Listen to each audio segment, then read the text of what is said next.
आज हम बात करेंगे की एवं की में अंतर।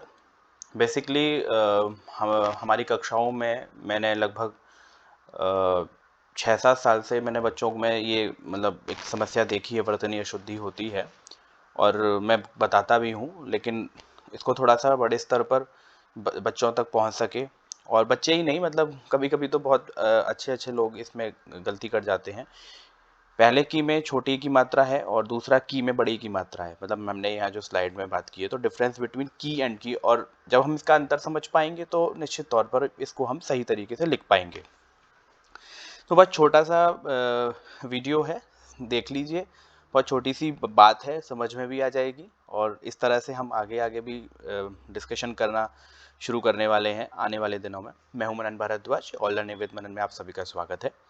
बात करते हैं। बेसिकली जब इसको आप वर्ण संयोजन इसका होता है, वर्ण विच्छेदन होता है, एक संयोजन होता है, एक विच्छेदन होता है। तो की को हम कैसे लिखते हैं? क पर छोटे की मात्रा, ठीक है। तो हलंत हो जाएगा जब किसी भी व्यंजन से स्वर अलग हो जाएगा, तो वहां पर उसका हलंत यूज होगा। तो ऐसे ही यहाँ पे है, तो क प्लस ई है तो बड़ा छोटे की बनता है। इसको इसका प्रोनाउंसिएशन भी है की। अब फिर है की, तो जब एक तो बड़ी की मात्रा है। अब ये तो आपको इतना पता होना चाहिए, जो भी स्वर बड़े स्वर हैं उनको बोलने में हमें समय ज़्यादा लगेगा। तो की, और फिर है कि, जैसे माना कि, फिर बोलता उसकी। तो ये जो एक फ़र्क है, ये तो आपका उच्चारण के अनुसार है। तो जैसे आप कक्षा में अगर आपकी क्लास में डिक्टेशन के आधार पर आपको प्रश्न के उत्तर लिखवाए जा रहे हैं या चीज़ें लिखवाई जा रही हैं, तो वहाँ पे आपको प्रोनाउंसिएशन पर बहुत फोकस रहना होता है, जो कि बच्चे क्लास में नहीं होते हैं। और जब कक्षा में आप ध्यान नहीं देते हैं, तब एक आपके साथ समस्या बनती है। ठीक इसी तरह फिर आगे बढ़ते हैं। अब इसका जो बेसिकली अंतर है वो देखते हैं क्या है। कि की का प्रयोग एक से ज़्यादा वाक्यों अथवा उपवाक्यों को जोड़ने के लिए किया जाता है, और की एक संयोजक है। हालांकि जो बड़ी ई की मात्रा वाला की है, की वो भी एक संयोजक ही है। तो इसका फर्क आप ये देखिए कि एक से ज्यादा वाक्यों तथा उपवाक्यों को जोड़ने पर करेगा। वाक्य तो आप समझ ही रहे होंगे, सेंटेंसेस, ठीक है। उपवाक्य क्या है? तो ऐसे वाक्य जिन पे पूरी बात मतलब पूरी बात ना हो एक वाक्य में। जैसे राम खा रहा है, तो ये एक वाक्य हो गया, ठीक है। लेकिन कुछ ऐसे भी वाक्य होंगे जिसमें सब्जेक्ट नहीं होगा, लेकिन बाकी के ऑब्जेक्ट्स एंड वर्ब्स होंगे, ठीक है ना। और अगर इसको और आसान शब्दों में कहें कि एक ऐसे आश्रित वाक्य, डिपेंडेंट सेंटेंस को जोड़ता है वो बाकी के वाक्यों से। जैसे यहाँ पे एक उदाहरण है, मैंने उससे कहा कि तुम अकेले विद्यालय जाओगे, ठीक है। अब एक सेंटेंस, एक वाक्य ये हो गया, मैंने उससे कहा कि तुम अकेले विद्यालय जाओगे, तो ये दूसरा वाक्य हो गया।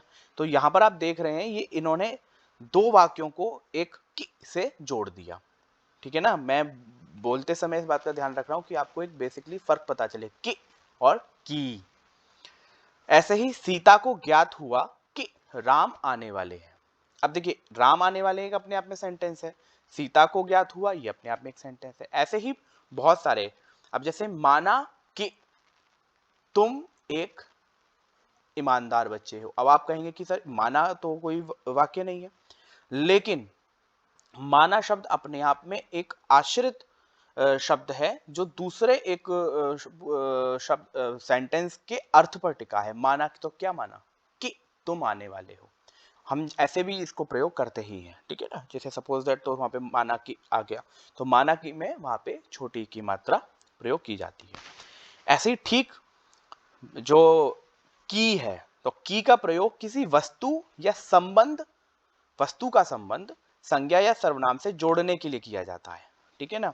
मतलब कोई वस्तु है, अब वस्तु है तो संज्ञा होगी, ठीक है। इसलिए मैंने यहाँ पे लिखा वस्तु का संबंध, मैंने वहां पे जो भी वस्तु है या वाक्य का जो वाक्य, यहाँ पे वस्तु का मतलब सिर्फ वस्तु नहीं है, मतलब वस्तु से संबंधित और भी सारी चीजें हैं। जैसे हम बोलते हैं कि यह उसकी गाय है।